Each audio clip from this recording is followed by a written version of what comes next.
Are there places around the globe that actually nurture happiness? The author of a groundbreaking new book traveled all over the world exploring the places where people are happiest. Yeah, and he's miserable to be here this morning. Dan Buettner is author of Thrive. It's a great read, really interesting. Dan, welcome to the show. I'm delighted to be here. So before we get to dive into some of the cities, what was your takeaway from seeing all of these happiest cities? Was there one theme that sort of permeated everything? Well, the first point is only about 30% of how happy you are or not is dictated by your genes. There's an element of chance, but about 50% of it is up to you. You have control over. You can stack the deck in favor, and the best lessons come from these parts of the world, the happiest region of the happiest country in each of 4 continents. Okay, so let's see what we can glean from their happy places. The first one, the happiest place in all of Asia is Singapore. Yes. Why? What's this about? And that shocks a lot of people. Well, that teaches us the lesson that we're more hardwired for security than we are freedom. Now, Singapore is not a place where it's easy to get drugs or easy to get pornography, but people are really secure. A woman can go out any time of night and not be accosted. You can let your kids go into the parks.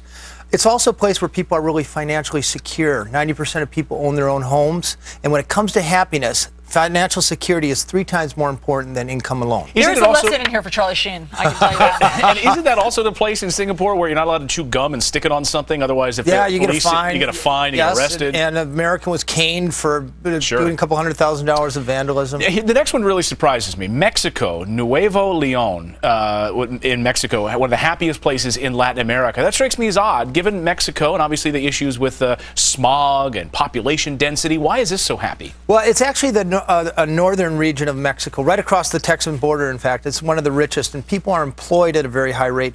But the big lessons it teaches us that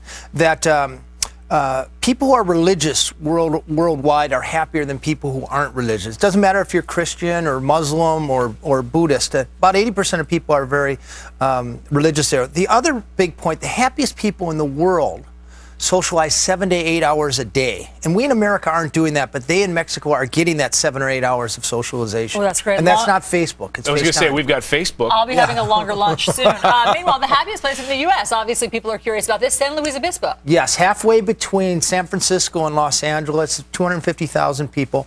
And this demonstrates that happiness is pretty much up to a community. They decided in 1970. One of the things that research shows most dependably makes Americans unhappy is a commute. Take on a 1-hour commute each way, you need an extra $50,000 a year to make up for that. And San Luis Obispo has created a green belt around the city, so all the resources are inward directed. It's easy to bike. Your work is close by. Well, that's cool. It's one of many things. That's interesting. Now, overall, the happiest spot in the world, regardless of continent, is, I don't know how to pronounce it. It's a hard one. Aarhus, Denmark. Aarhus, Denmark. It's the second biggest city in Denmark.